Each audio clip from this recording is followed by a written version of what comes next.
Hello दोस्तों, आप सभी का स्वागत है हमारे यूट्यूब चैनल पर। मिथिलेश यादव।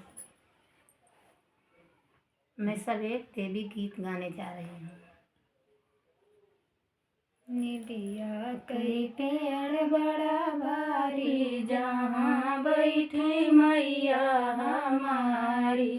निबिया कई पेड़ बड़ा भारी, जहाँ बैठी मैया हमारी। माटी के कलशवा कोहरा लेके आवे, माटी के कलशवा कोहरा लेके आवे। जलवा चढ़ई बारी बारी, जहाँ बैठी मैया हमारी। जलवा चढ़ई बारी बारी, जहाँ बैठी मैया हमारी।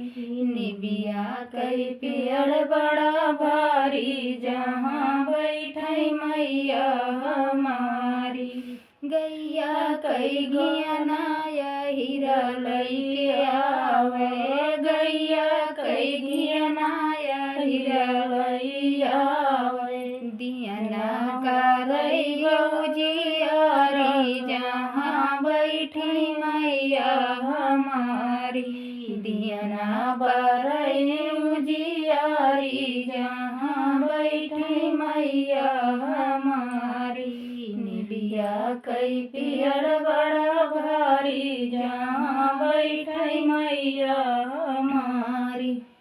निबिया कई पेड़ बड़ा भारी, जहाँ बैठी मैया हमारी। कुआना कई दुबिया पंडित लई आवे, कुआना कई दुबिया पंडित लई आवे।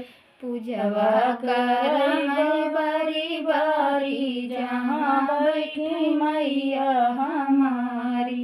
पूजवा करई बारी बारी, जहाँ बैठी मैया हमारी।